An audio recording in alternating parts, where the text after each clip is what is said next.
Welcome to కలమ్స్ and myself Manikanta. APSC group 2 2024 prelims paper గురించి discuss చేద్దాం. అంటే డైలీ ఒక 5 MCQs గురించి డిస్కస్ చేద్దాం. ఇందులో ఆన్సర్స్ కంటే ఇచ్చినటువంటి క్వశ్చన్స్ ఎలా ఉన్నాయి, దీన్ని ఫర్దర్గా వచ్చేటటువంటి ఎగ్జామ్స్కి మనం ఎలా ప్రిపేర్ అవ్వాలి అనే వాటి గురించి డిస్కస్ చేద్దాం. అలానే మనం ఈ సబ్జెక్ట్ని ఎలా చదువుతున్నాం, ఇంకా ఎలా మార్పులు చేర్పులు చేసుకోవాలి అనే వాటి గురించి ఇక్కడ మాట్లాడదాం. So first question, anda, harmika, chhatri are integral part of which one of the following Buddhist monuments? Anda, harmika, ఛత్రము అనేవి కింది బౌద్ధ స్మారక కట్టడాల్లో దేనిలో అంతర్భాగము? సో ఇఫ్ ఇన్ కేస్ మనం బుద్ధిస్ట్ ఆర్కిటెక్చర్కి సంబంధించినటువంటి అంశాల గురించి అన్నీ చదివాము అంటే దీనికి సంబంధించినటువంటి ఆన్సర్ని ఈజీగా చేయొచ్చు. లైక్ ఛత్రి, హార్మిక, అండా ఇవన్నీ కూడా స్తూప ఆర్కిటెక్చర్లో అంతర్భాగంగా ఉన్నాయి. వన్ థింగ్ ఏంటంటే ఈ క్వశ్చన్ని ఇలా అడిగారు, దీంతోపాటు ఇక్కడ మనకి ఇంకొకటి మెన్షన్ చేశారు, anda, harmika, chhatri are integral parts of Buddhist monuments అన్నారు. ఇఫ్ ఇన్ కేస్ ఈ క్వశ్చన్ ఇంకోలా అడగాలంటే అండా, హార్మిక, ఛత్రి అనేది ఏ రిలీజియన్కి సంబంధించింది అనేసి అయినా అడగచ్చు. ఇంకొక అంశం ఏంటంటే మనం చైత్యాస్ అంటే ఏంటి అనేసి, విహారాస్ అంటే ఏంటి, ఆరామాస్ అంటే ఏంటి, బసదీస్ అంటే ఏంటి అనేది చదివేస్తాం. అండ్ ఆల్సో ఇవి ఎక్కడెక్కడ ఉన్నాయి అనేది కూడా అర్థం చేసుకుంటాం. బట్ మెయిన్గా ఆర్కిటెక్చర్కి సంబంధించినటువంటి అంశాల మీద మనం అంత ఎక్కువగా ఫోకస్ చేస్తూ చదవలేకపోతున్నాం. సో మనం ఎక్కడైతే ఆపిస్తున్నామో ఎగ్జామినర్ అక్కడి నుంచి ఆలోచించడం మొదలు పెడుతున్నారు. కాబట్టి ఏదైనా ఒక అంశాన్ని చదివేటప్పుడు మనం హోలిస్టిక్గా చదువుకోవాల్సినటువంటి అవసరం అయితే ఉంది.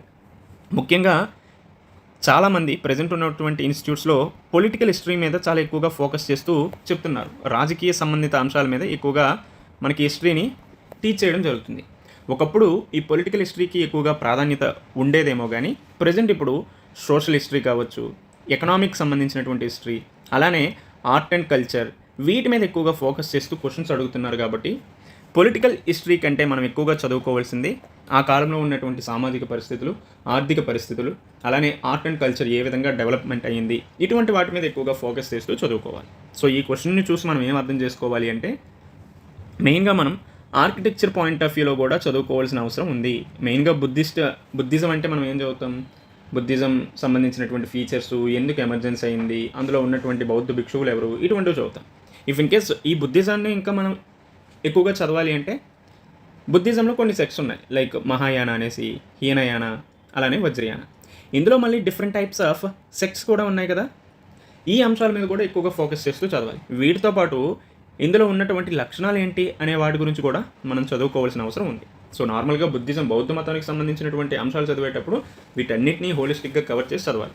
అండ్ ఆల్సో మనం బుద్ధిస్ట్ కౌన్సిల్స్ గురించి బాగానే చదువుతాం. బట్ మనం మర్చిపోయేదేంటి, హీనయాన, మహాయాన, వజ్రయాన సెక్స్, అందులో ఉన్నటువంటి ముఖ్యమైన లక్షణాలు, వీటితో పాటు ఇందులో మళ్ళీ డిఫరెంట్ టైప్స్ ఆఫ్ సెక్స్ ఉన్నాయి, వీటికి ఇంకా బుక్స్ కూడా ఉన్నాయి, ఇందులో మళ్ళీ బౌద్ధ భిక్షువులు ఉన్నారు. ఈ అంశాలన్నింటినీ కూడా ఫోకస్ చేస్తూ చదవాలి. At the same time Mahayana, Hinayana, వజ్రయానకి మధ్య ఉన్నటువంటి డిఫరెన్సెస్ ఏంటి అనేది కూడా చదువుకోవాలి. సో నార్మల్గా ఏదైనా ఒక అంశాన్ని చదివేటప్పుడు ఇలా హోలిస్టిక్గా చదువుకోవాల్సిన అవసరం ఉంటుంది. నెక్స్ట్ క్వశ్చన్ చూడండి, which among the following pillar inscriptions of Ashoka states that the land revenue rate of Lumbini was reduced to 1/8? కింది అశోకుని స్తూప శాసనాల్లో ఏది లుంబిని యొక్క భూ ఆదాయం రేటు 8వ వంతుకు తగ్గించబడింది పేర్కొంది? ఆఫ్ కోర్స్ మనకి first time Ashoka empire, that means Mauryan ఎంపైర్కి సంబంధించి ట్యాక్స్ సిస్టమ్ గురించి ఏ ఇన్స్క్రిప్షన్లో చెప్పారు అంటే రుమెందా ఇన్స్క్రిప్షన్లో చెప్పారు అనేసి మనం ఈజీగా గెస్ చేస్తాం, ఈజీగా ఆన్సర్ కూడా చేస్తాం. నార్మల్గా ఈ క్వశ్చన్ని వన్ థింగ్ రుమెందా ఇన్స్క్రిప్షన్ అయినా అడగొచ్చు, లేదంటే ఈ రుమెందా ఇన్స్క్రిప్షన్లో దేనికి సంబంధించినటువంటి అంశాలు ఉన్నాయి అనేసి అడగొచ్చు. అలా కాకుండా రుమెందాయ్ పిల్లర్ ఇన్స్క్రిప్షన్ ఎక్కడ ఉంది, ప్రజెంట్ ఏ స్టేట్లో ఉంది, ప్రజెంట్ ఏ కంట్రీలో ఉంది అనేసి అయినా అడగడానికి అవకాశాలు ఉంటాయి. సో ఇక్కడ ఒక క్వశ్చనే కానీ దీన్ని 3 రకాలుగా అడగొచ్చు అనేసి చెప్తున్నాను. వీటితో పాటు ఇంకా ఇక్కడ ఏవైతే సపరేట్గా ఇన్స్క్రిప్షన్స్ ఉన్నాయో ఇందులో ఇంకా ఇంపార్టెంట్ ఏది అంటే లఘు శిలాలేఖ్. సో మనకి మస్కీ పిల్లర్ ఇన్స్క్రిప్షన్ అనేది మైనర్ రాక్ ఎడిక్ట్. సో దీని గురించి కూడా ఎక్కువగా అడగడానికి ఆస్కారాలు ఉంటాయి. అట్ ది సేమ్ టైం ఈ క్వశ్చన్ మనకి యూపీఎస్సీ ప్రిలిమ్స్లో కూడా అడిగారు. ఏంటి మస్కీ పిల్లర్ ఇన్స్క్రిప్షన్ యొక్క ఇంపార్టెన్స్ అంటే మొదటిసారిగా అశోక నేమ్ని మనకి ఈ మస్కీ స్టోన్ స్లాబ్ మీదే రాయడం జరిగింది. సో దేవానా పియాదాసి అనే అశోకుడి యొక్క పేరుని మస్కీ పిల్లర్ ఇన్స్క్రిప్షన్లో లిఖించడం జరిగింది అనేది మనకి important. So this is Rummindei inscription. ఎక్కడుందంటే లుంబినీలో ఉంది. మోస్ట్లీ మనకి ఇప్పుడు చెప్పింది ఏంటి, వన్ థింగ్ ఈజ్ అశోక, తర్వాత బుద్ధిజంకి సంబంధించినటువంటి అంశాలు. నార్మల్గా మనకి అటు మౌర్యన్ ఎంపైర్ అలానే బుద్ధిజం గురించి మాత్రం ఖచ్చితంగా 2 to 3 క్వశ్చన్స్ అయితే అడుగుతారు. అంటే 30లో 2 to 3 క్వశ్చన్స్ అంటే మనకి చాలా ఎక్కువగా ప్రయారిటీ, అంటే 10% ఆఫ్ క్వశ్చన్స్ ఇక్కడి నుంచే వస్తున్నాయి కాబట్టి వీటిని అంత ఈజీగా తీసుకోవచ్చు. వీటితో పాటు మొఘల్ ఆర్కిటెక్చర్ గురించి, మొఘల్ ఎంపైర్ గురించి కావచ్చు, ఐవీసీ గురించి, అంటే ఏవైతే చాలా ఎక్కువగా రిపీటెడ్గా థీమ్స్ ఉంటాయో వాటి మీద మాత్రం ఖచ్చితంగా ఫోకస్ చేస్తూ చదువుకోవాలి. దాని తర్వాత కన్సిడర్ ద ఫాలోయింగ్ స్టేట్మెంట్. ఇక్కడ కరెక్ట్ అడిగాడా, ఇన్కరెక్ట్ అడిగాడా, అంటే సరైనది అడిగాడా, సరికానిది అడిగాడా అనేది కూడా చూసుకోండి. Which of the following statements given above is are correct. So incorrect ఏంటి అని అడిగారు, సరికానిది ఏది అని అడిగారు. Humayun brought famous painters Mir Sayyid Ali and Abdus Samad from Iran to Delhi. Humayun ప్రముఖ చిత్రకారులైన మీర్ సయ్యద్ అలీ మరియు అబ్దుస్ మసాద్ ఇరాన్ నుండి ఢిల్లీకి తీసుకువచ్చాడు. Then Jahangir reign is considered as the golden period of Mughal painting. Jahangir పాలన మొఘల్ పెయింటింగ్కి ఒక స్వర్ణయుగంగా పరిగణించబడుతుంది. During the reign of Jahangir, European painting was introduced at the Mughal court by the Danish merchants. So Jahangir పాలనలో డానిష్ వ్యాపారులు మొఘల్ ఆస్థానంలో యూరోపియన్ పెయింటింగ్ని ప్రవేశపెట్టారు. సో ఇందులో ఏది ఇన్కరెక్ట్ అని అడిగారు. నార్మల్గా మనం మొఘల్ ఆర్కిటెక్చర్ లేదంటే మొఘల్ పెయింటింగ్ గురించి చదివితే ఈజీగా ఈ ఆన్సర్ చేయొచ్చు. ఇంకోటి ఏంటంటే మనకి ఇచ్చేటటువంటి ఆప్షన్స్లో కొంచెం కన్ఫ్యూజ్ చేసేటట్టు కొన్ని అంశాలు ఉంటాయి. ప్రత్యేకంగా ఈ థర్డ్ ఆప్షన్ చేసుకోండి. During the reign of Jahangir కాదు, during the reign of Akbar.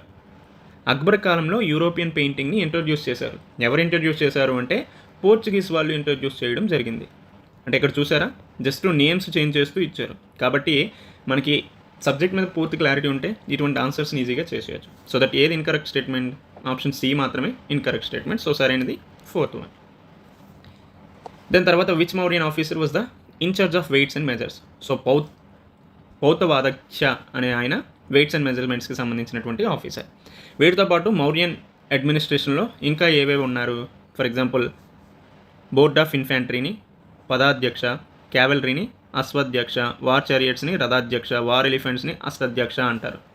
So మెయిన్గా ఇక్కడ ఎవరైతే ఇన్ఛార్జ్ ఆఫ్ డిఫరెంట్ డిపార్ట్మెంట్స్ ఉంటారో వాళ్ళ గురించి మాత్రం ఖచ్చితంగా చూసుకోండి. వీటితో పాటు మనకి సప్తాంగ థియరీ అనేది కూడా ఉంటుంది కదా. సో ఈ సప్తాంగ థియరీని ఎవరు ఇంట్రడ్యూస్ చేశారు, ఎవరు ఎస్టాబ్లిష్ చేశారు అనేది మీరు కామెంట్స్ రూపంలో తెలియజేయండి. అలానే ఈ సప్తాంగ థియరీ ఏ బుక్లో ఉంది అనేది కూడా కామెంట్స్ రూపంలో తెలియజేయండి.